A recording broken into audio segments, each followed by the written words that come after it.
शिवसेना आणि राष्ट्रवादी पक्ष आणि चिन्हाबाबत आज सुप्रीम सुनावणी होणार आहे। युक्तिवाद पूर्ण होऊन निकाल राखून ठेवला जाण्याची शक्यता आहे। दरम्यान या सगळ्या संदर्भामध्ये पुढारी न्यूजनं ज्येष्ठ घटनातज्ञ उल्हास बापट यांची प्रतिक्रिया जाणून घेतली। बघूया। उल्हास बापट सर, स्वागत आहे तुमचं पुढारी न्यूजमध्ये। अर्थातच ही बहुप्रतीक्षित अशी सुनावणी आहे जी उद्या होते आहे। अंतिम सुनावणी होणार आहे। सलग 2 दिवस असा काही युक्तिवाद चालणार आहे। काय साधारणपणे आता अपेक्षित आहे? कारण एक 2-3 वर्षांचा काळ या सगळ्याला गेलेला आणि त्यानंतर आता ही सुनावणी होते आणि आपल्या सगळ्यांनाच या सगळ्या निर्णयाची आता प्रतीक्षा आहे।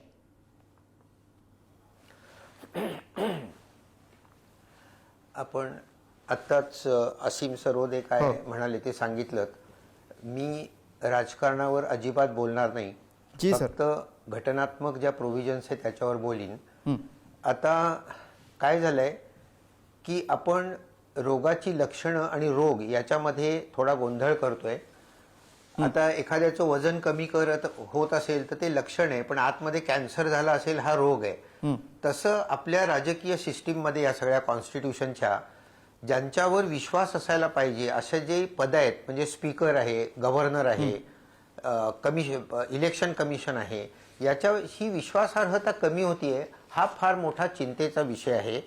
आता मी फक्त उद्याच्या जो केस होणार आहे त्याबद्दल बोलतो की चंद्रचूड साहेबांनी मागचा जो निर्णय दिला त्याच्यामध्ये अनेक गोष्टी मी जे म्हणत होतो त्याप्रमाणे झाल्या, पण शेवट त्यांनी असं सांगितलं की सेपरेशन ऑफ पॉवर्स खाली सुप्रीम कोर्ट याचा निर्णय घेणार नाही, स्पीकर डिस्क्वालिफिकेशनचा निर्णय घेईल आणि त्यांनी स्पीकरकडे पाठवलं। बरोबर आहे, हे राज्यघटनेत बसणार आहे, परंतु त्यांनी वर्डिंग काय वापरलं, रिझनेबल टाइम मध्ये त्यांनी काम करा। पण रिझनेबल टाइम म्हणजे काय हे त्यांनी सांगितलं नाही। आता आमच्या लॉ मध्ये रिझनेबल टाइम म्हणजे साधारण 3 महिने धरलं जातं, परंतु नार्वेकर साहेबांनी 6 महिने काहीच केलं नाही, कारण आपले सगळे स्पीकर जे आहेत ते अंपायर नसतात, ते कुठल्या तरी राजकीय पक्षाचे सदस्य असतात आणि त्या पक्षाच्या आदेशानुसार ते वागतात। तसंच गव्हर्नरचं होतं, त्याची अपॉइंटमेंट पण पंतप्रधानांच्या सांगण्यावरनं होते, त्यांना काढूनही कधीही टाकता येतं। आणि तसंच इलेक्शन कमिशनरचं पण होतं की त्याची अपॉइंटमेंट जी ती पंतप्रधानांच्याच हातात आहे, त्यांना काढता येत नाही, महाभियोग करावा लागतो। परंतु त्यामुळे ही सगळी सिस्टीम जी आहे ती बायस्ड होते, इथे कुठेतरी प्रॉब्लेम आहे, मग तो दिलं गेलं। दुसरी गोष्ट अशी की अँटी डिफेक्शन लॉचं 10वं शेड्यूल जे आहे, जे 52वी घटना दुरुस्ती करून आपण घातलं, त्याच्यामध्ये अतिशय स्वच्छ शब्दात म्हटलेलं आहे की 2/3 लोक एकाच वेळी बाहेर गेले तर ते डिस्क्वालिफाय होत नाहीत। आता इथे शिंदेच्या बाबतीत आधी 16च लोक फक्त गेले होते आणि हळूहळू करत ते आसाममध्ये गेले, कुठे गेले आणि हळूहळू करत ते आले। असं चालत नाही। आज एक जण आला, 2 महिन्यांनी आला, 6 महिन्यांनी आला, एकाच वेळी जावं लागतं। हे चंद्रचूड साहेबांनी क्लिअर केलं नाही, ते करायला पाहिजे होतं माझ्या मते। आणि तिसरं, ज्याला स्टेटस को अँटी आम्ही म्हणतो कायद्यामध्ये, म्हणजे पूर्वीची जी स्थिती असते ती पुन्हा लागू करायची, त्याबद्दलही सुप्रीम कोर्टाची चूक झाली असं अनेक घटनातज्ञांना वाटतं की गव्हर्नरनी जे मेजॉरिटी सिद्ध करण्याकरता बोलवलं, कन्व्हीन केली मीटिंग, ती चीफ मिनिस्टरच्या सांगण्यावरनं केली नाही, ती ऑपोजिशन लीडरच्या सांगण्यावरनं केली। हे पूर्णपणे घटनेला सोडून होतं, त्यामुळे ही जी ऑर्डर आहे ही घटनाबाह्य होती असं सुप्रीम कोर्टाने सांगितलं। त्याच्यानंतर उद्धव ठाकरेंनी राजीनामा दिला। आता वास्तविक फक्त स्टेटस को अँटी प्रमाणे पुन्हा उद्धव ठाकरेंना चीफ मिनिस्टर करायला पाहिजे होतं, तेही मान्य केलं नाही।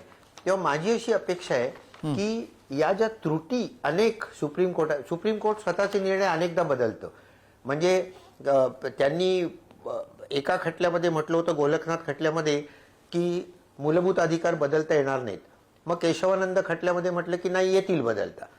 किंवा त्यांनी आणीबाणी जगण्याचा अधिकार नाही असा निर्णय दिला, तो पुट्टास्वामीमध्ये त्यांच्याच चिरंजीवांनी म्हणजे आधीच्या चंद्रचूडांनी निर्णय दिला होता की जगण्याचा अधिकार नाही, आत्ताच्या चंद्रचूडांनी दिला की नाही, तो निर्णय पूर्ण चुकीचा होता, तो 60 फूट खोल खणा आणि त्याच्यात पुरून टाका।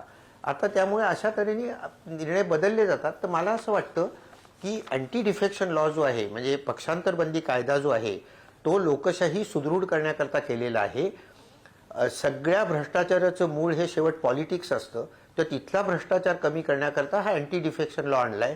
तर ते सुदृढ करण्याचं काम सुप्रीम कोर्टाकडे आहे, ते त्यांनी उद्या करावं। आधीचे निर्णय जे होते ते बदलावेत आणि हा जो अँटी डिफेक्शन लॉ आहे की तुम्ही पक्ष सोडलात, ज्या पक्षाच्या चिन्हावर तुम्ही निवडून आलात, लोकांनी तुम्हाला नाही मतं दिलेली, तुम्ही पक्षाला दिलेली आहेत, तर तुम्ही जर का तो पक्ष सोडायचा केला तर पुन्हा लोकांकडे जायला पाहिजे. तुम्ही दुसऱ्या पक्षात जाता येणार नाही, नाहीतर मग 2/3 असायला पाहिजे. शिवाय तिथे मर्जरचा पण प्रश्न आहे, तो पूर्ण झालेला नाहीये. तेव्हा सगळ्यावर उद्याला सुप्रीम कोर्टाला विचार करावा लागेल असं मला वाटतं. आता ते करतील की नाही हे मला माहिती नाही, कारण जसं सुरेश भटांची कविता आहे, गर्जित गारद्यांच्या सामील रामशास्त्री, मेल्या विना मड्याला आता उपावं नाही. तर असं होऊ नये. माझं मत असं आहे की आपली लोकशाही फार जिवंत आहे, इट्स क्वाईट किकिंग वेल. त्यामुळे सुप्रीम कोर्टाने आपली जबाबदारी योग्य ओळखून ही लोकशाही सुदृढ करण्याकरता जो योग्य निर्णय असेल तो उद्या द्यावा. तो दिला त्यांनी की मी पुन्हा त्याच्यावर बोलू शकतो. अगदी बापट सर, एक अगदी शेवटचा प्रश्न आपल्याला विचारायचा आहे की उद्या जेव्हा आता ही सुनावणी होते आहे तेव्हा उद्याच्या या सुनावणी दरम्यान शिवसेना असेल किंवा मग राष्ट्रवादी काँग्रेस असेल यांच्या बाबतीत काही निर्णायक घडू शकतंय का? जर घडू शकत असेल तर साधारणपणे ते काय असेल?